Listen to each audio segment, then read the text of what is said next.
टुनटुनी अपने पिता के साथ एक जंगल में रहती थी। उसकी माँ को गुजरे हुए 2 साल हो चुके थे। एक दिन टुनटुनी के पिता बीमार पड़ गए। बीमारी की हालत में वो सोचने लगा, इतनी ज्यादा तबीयत खराब है, अगर मुझे कुछ हो गया तो टुनटुनी की देखभाल कौन करेगा। मैं आज ही अपने मालिक को बुलाऊंगा कि वो मेरी बेटी को गोद ले ले और उसकी अच्छी तरह से देखभाल करे।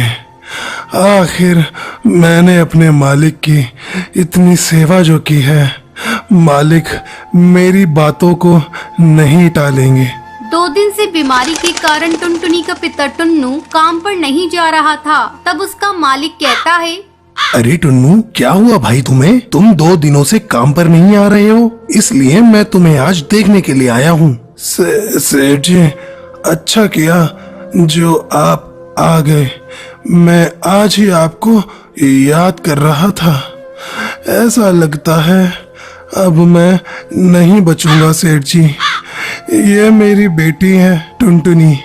मैं चाहता था आप इसकी देखभाल करें। ठीक है टुन्नू, मैं अपनी पत्नी से पूछकर तुम्हें बताऊंगा। घर जाकर कड़कनाथ अपनी पत्नी सुंदरी कौवी को ये बात बताता है। सुंदरी कौवी, मेरे कारखाने में एक पक्षी काम करता है। आजकल वो बहुत बीमार है। वह चाहता है कि मैं उसकी बेटी को गोद ले लूं। क्या तुम उसके लिए राजी हो? अरे कड़कनाथ, क्या बात करते हो जी? हमारा तो खुद ही एक बेटा है कालू, और मैं वर्कर की बेटी को क्यों गोद लूं? ऊपर से उसके पढ़ाई का खर्चा, फिर उसकी शादी की चिंता। मुझे तो ये ठीक नहीं लग रहा है। अरे सुंदरी कौवी, तुम जरा दिमाग से सोचो। वो पक्षी जो कुछ ही दिन का मेहमान है, मैं इतना पागल थोड़ी ना हूँ कि मैं एक मजदूर की बेटी को गोद लेकर अपनी बेटी बना लूं। मैंने तो सोचा कि तुम्हें एक मुफ्त की नौकरानी मिल जाएगी। ये तो बिल्कुल पते की बात कही है आपने। अब कड़कनाथ टुनटुनी को लेने जाता है। अपने पिता से अलग होते समय टुनटुनी फूट फूट कर रोती है।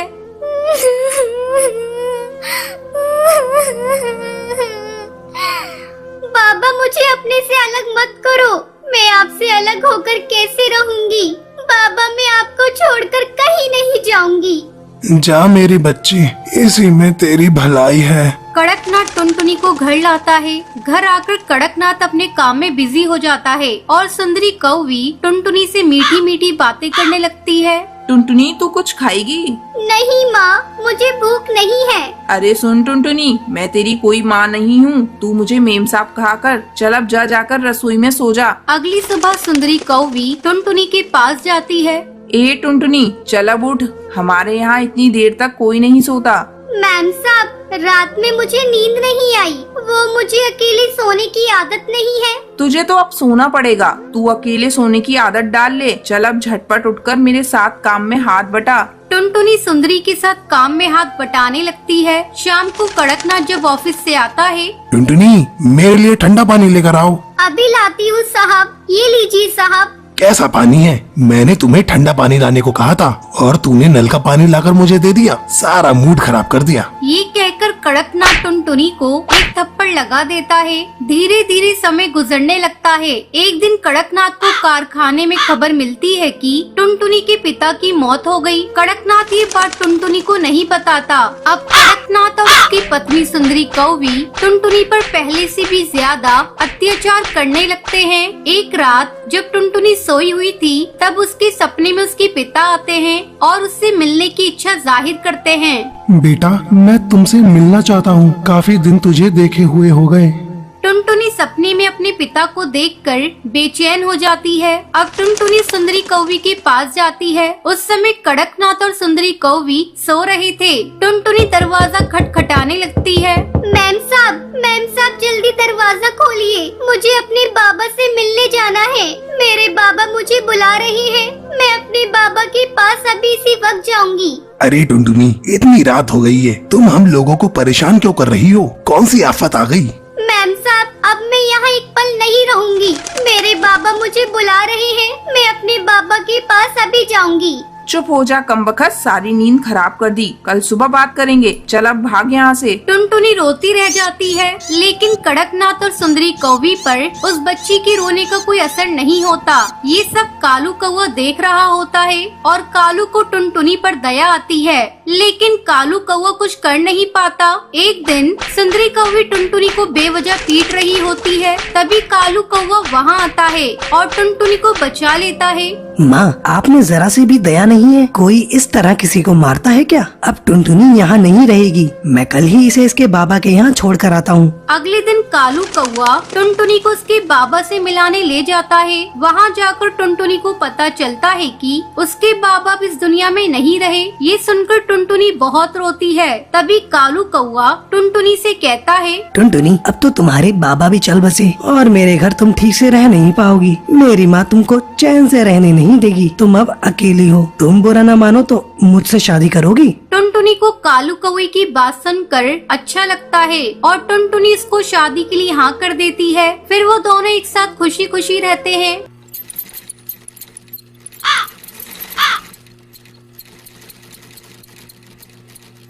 सुंदरवन जंगल में टुनटुनी चिड़िया अपनी माँ टूनी चिड़िया के साथ रहती थी। टुनटुनी चिड़िया को बचपन से ही सिलाई करने का बहुत शौक था।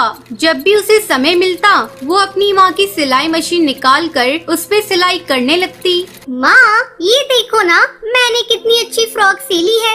अरे वाह बिटिया, तूने तो बहुत अच्छी सिलाई की है। लेकिन बेटा, तू अपनी पढ़ाई पर भी ध्यान दे। मैं तुझे एक बड़ी अफसर बनाना चाहती हूँ। तेरी परीक्षा होने वाली है और तू सिलाई करने में लगी रहती है। माँ, मुझे सिलाई करना अच्छा लगता है। मैं पढ़ाई के साथ साथ सिलाई करना भी सीखूंगी। मैं कुछ नहीं जानती। आप मेरा दाखिला किसी सिलाई सेंटर में करवा दो। ठीक है टुनटुनी, जब तेरा इतना ही मन है तो मैं तेरा दाखिला किसी सिलाई सेंटर में करा देती हूँ। अगले दिन टूनी चिड़िया टुनटुनी का दाखिला एक सिलाई सेंटर में करवा देती है। अब टुनटुनी पढ़ाई के साथ साथ सिलाई भी मन लगाकर सीखने लगती है। कुछ ही दिनों में टुनटुनी की स्कूल की पढ़ाई हो जाती है। एक दिन टूनी की सहेली बबली कबूतरी उसके घर आती है। अरे टूनी, ओ टूनी, कहाँ है? जल्दी आ। तब टुनटुनी चिड़िया कहती है, आंटी, वो माँ घर पर नहीं है, पड़ोस में गई है। आप बैठिए, मैं उन्हें अभी बुला कर लाती हूँ। तुम टुनटुनी हो ना? कितनी बड़ी हो गई है। जब मैंने तुझे देखा था उस समय तू बहुत छोटी थी। पहचाना मुझे? मैं तेरी बबली आंटी हूँ। टुनटुनी, तू जाकर अपनी माँ को बुला ला। टुनटुनी चिड़िया पड़ोस में अपनी माँ को बुलाने के लिए चली जाती है। थोड़ी देर बाद टुनटुनी चिड़िया अपनी माँ को लेकर घर आती है। अरे बबली कबूतरी, तू कब आई? टुनटुनी, तू जा जाकर चाय बना ला। फिर टूनी चिड़िया बबली कबूतरी से बातें करने लगती है। बबली कबूतरी टूनी से कहती है, टूनी, तेरी बेटी बहुत प्यारी है। मैं इसे अपने घर की बहू बनाना चाहती हूँ। मेरा बेटा बंटी एक वकील है और उसके लिए मुझे तेरी बेटी जैसी ही एक संस्कारी बहू चाहिए थी। तेरी बेटी मुझे बहुत पसंद है। तुझे इस रिश्ते से कोई एतराज तो नहीं है ना? नहीं नहीं बबली कबूतरी, ये तुम कैसी बातें कर रही हो? मुझे इस रिश्ते से कोई एतराज नहीं है। मैं लाख कोशिश करके भी इतना अच्छा रिश्ता ढूंढ नहीं पाती। जल्दी टुनटुनी चिड़िया और बंटी कबूतर की शादी हो जाती है। शादी के कुछ ही दिन में टुनटुनी चिड़िया एक बच्चे की माँ बन जाती है। ससुराल में सभी लोग उससे खुश थे। एक दिन बंटी कबूतर टुनटुनी चिड़िया से कहता है, टुनटुनी, आज ऑफिस में कुछ ज्यादा ही काम है। मैं रात को देर से घर लौटूंगा, तो मेरा इंतजार मत करना। इतना कहकर बंटी कबूतर वहाँ से चला जाता है। लेकिन थोड़ी देर बाद कालू कौवा तेजी से उड़ता हुआ उसके घर आता है। गजब हो गया टुनटुनी बहन। जब बंटी कबूतर अपने ऑफिस जा रहा था तब एक बाज ने उस पर हमला कर दिया, जिसमें उसकी मौत हो गई। इतना सुनते ही टुनटुनी चिड़िया रोने लगती है।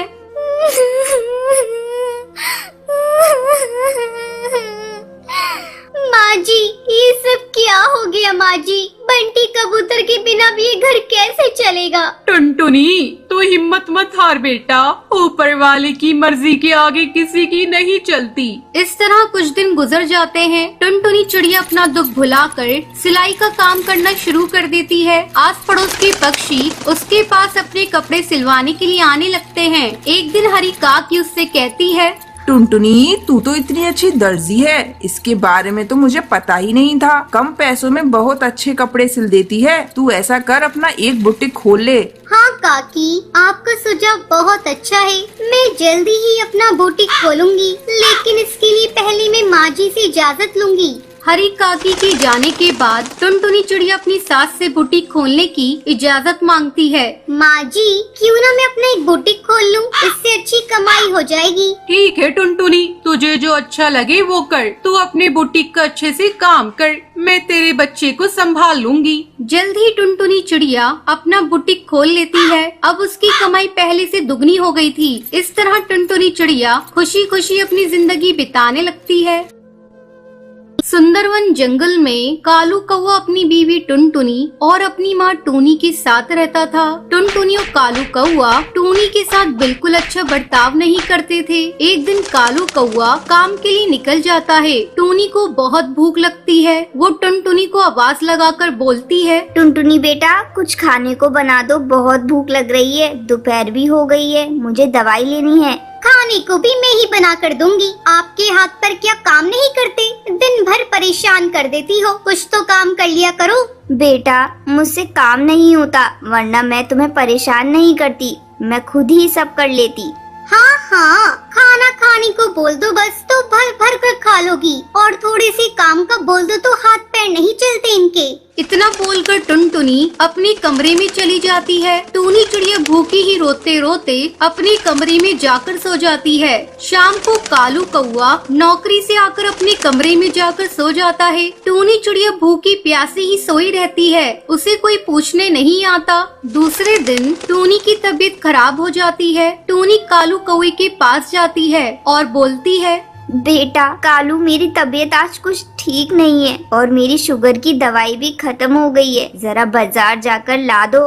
अरे माँ, तुम्हें पता है ना खर्चे कितने बढ़ गए हैं। मैं परेशान हो गया हूँ इन रोज रोज के खर्चों से। खैर, आपकी दवाई ला कर दे दूंगा। और सुनो माँ, टुनटुनी को परेशान मत करना, वो बेचारी थक जाती है पूरे दिन घर का काम करते करते। पर बेटा, मैंने कहाँ परेशान करा बहू को। चुप करो माँ, तुम्हारी नियत और सीरत मैं अच्छे से जानता हूँ। तुम बस चुपचाप एक कोने में पड़ी रहा करो। कालू अपनी माँ को बुरा भला कहकर काम पर चला जाता है। जब शाम को घर लौटता है तो टुनटुनी टीवी पर सीरियल देख रही थी और माँ टूनी एक कोने पर चुपचाप बैठी कालू बेटे का रास्ता देख रही होती है। कालू कौवा जैसे ही अंदर आता है, फिर टूनी उसके लिए पानी लेकर आती है और बोलती है, ले बेटा, पानी पी ले, थक गया होगा ना। हाँ, P low Kalu ji, P low. तुम्हारी माँ को ही तुम्हारी फिक्र है बस, मैं तो कभी तुम्हारे बारे में सोचती ही नहीं हूँ। ऐसा नहीं है बहू, तुम टीवी देख रही थी इसलिए मैंने पानी दे दिया, आखिर मेरा बेटा है। अरे, सब समझती हूँ मैं आपकी हरकतें, कितनी चालबाज हैं आप, घर में फूट पड़वाना चाहती हो। ऐसा कुछ नहीं है बहू, बेटा तू समझा बहू को, ये क्या कुछ बोल रही है। क्या समझाऊं है, क्या समझाऊं? सही तो बोल रही है, कोई काम होता नहीं तुमसे और मुझे देखकर सब काम खुद करने लग जाती हो। मुझे तो समझ नहीं आता कि कैसे झेलूंगा मैं तुम्हें माँ। मैं तो कहती हूँ इनको ना किसी वृद्धाश्रम में छोड़ाओ, जान खा रखी इस बुढ़िया ने। हाँ, सुबह ही किसी वृद्धाश्रम में ले जाता हूँ। बेटा, मैं कहीं नहीं जाना चाहती, मुझे अपने से दूर मत कर, मैं मर जाऊंगी। तुम्हें जाना ही पड़ेगा माँ, तुम इस घर में रहने लायक नहीं हो। तुम्हें इज्जत की रोटी हजम नहीं होती माँ, और ना तुम हमें ठीक से रोटी खाने देती हो। अब हम ही इस घर को छोड़ देंगे, बस यही चाहती हो ना। कालू कौवे की बातें सुनकर टूनी रोते रोते बोलती है, नहीं बेटा, तू ऐसा मत बोल, मैं ही चली जाऊंगी। सुबह होते ही कालू कौवा अपनी बूढ़ी माँ को वृद्धाश्रम छोड़ आता है। थोड़ा समय बीत जाता है। एक दिन कालू कौवा और टुनटुनी लंच के लिए अपने दोस्त मिट्ठू तोता को अपने घर बुलाते हैं। मिट्ठू कालू से बोलता है, अरे यार, कितने सालों बाद मिले हैं अपन आज। हाँ यार, बहुत टाइम हो गया। आज तो भाभी जी के हाथ का खाना खाने को मिलेगा। पर भाभी, एक बात बोलूंगा, आंटी जैसी दाल की खिचड़ी कोई नहीं बना सकता। वो तो पूरे जंगल की बेस्ट कुक है। क्यों, है ना कालू कौवे? हाँ यार। वैसे यार, आंटी है कहाँ, दिखाई नहीं दे रही है। यार, मैं और टुनटुनी उनसे परेशान हो गए थे, उन्होंने परेशान कर दिया था। खाना, दवाई और कितनी महंगी दवाइयाँ आती थी उनकी, तुझे तो पता ही है, तुझसे ही तो मंगवाता था मैं दवाइयाँ। हाँ सही बोल रहा है, पर जिसे तू नॉर्मल शुगर की दवाइयाँ समझकर मंगवाता था ना, वो तेरी माँ का तुझे दिया गया ऐसा कर्ज है जो तू कभी नहीं चुका सकता कालू। तू कभी आंटी के मन को समझ ही नहीं पाया। उनके मन में सिर्फ तेरे लिए प्यार था, और ये तेरी जिंदगी जो है ना, ये उसी दिन खत्म हो जाती जब तू 9 साल पहले हॉस्पिटल में एडमिट हुआ था। जिस माँ ने तुझे ये बोला था ना हॉस्पिटल में, बेटा परेशान मत हो, नॉर्मल पथरी का ऑपरेशन है, उस माँ ने अपनी जान की परवाह ना करते हुए तुझे एक किडनी दी थी। वो चाहती तो उस वक्त अपनी फिक्र करके तुझ जैसी औलाद को मरने देती, पर उन्होंने तुझे बचाया और थू है तुझ पर कालू। मिट्ठू की बातें सुनकर कालू की आंखों से आंसू बहने लगते हैं। दूसरे दिन ही कालू कौआ सुबह सुबह अपनी माँ को लेने आश्रम पहुँच जाता है। आश्रम में टूनी की तबीयत बहुत खराब होती है और वो बस कालू को ही याद करती रहती है। डॉक्टर कालू को देखते ही बोलती है, कैसी बेटी हैं आप जो अपनी माँ को इतनी तकलीफ में भी यहाँ छोड़ गए। वो आपको इतना याद कर रही है और आप अपने ही जीवन में मस्त हैं। आप जैसे लोगों को अपनी माँ का जरा भी ख्याल नहीं होता। डॉक्टर आप उन्हें ऐसे मत डांटिए, उनकी कोई गलती नहीं है, वो तो मैं ही बार बार बीमार पड़ती रहती हूँ। देखा कितनी अच्छी माँ है, तुम्हारी गलतियों को भी अपनी गलती बता रही है। तुम धन्य हो जो तुम्हारे पास माँ है। इस दुनिया में ऐसे भी पक्षी हैं जिनके पास माँ का साया तक नहीं होता। डॉक्टर की बातें सुनकर कालू अपनी माँ टूनी को रोते रोते गले लगाता है और बोलता है, माँ मुझे माफ कर दे माँ, मैं तेरे कर्जों को कैसे उतारूं? माँ मैंने तुझसे बहुत बुरा बर्ताव किया। माँ जी मैंने भी बहुत बुरी तरह से आपको परेशान किया, मुझे माफ कर दीजिए माँ जी। अरे मेरे बच्चों, माँ कभी अपने बच्चों से नाराज होती है? मैं तो बस हमेशा तुम्हें खुश देखना चाहती हूँ। और फिर तीनों खुशी खुशी घर आ जाते हैं।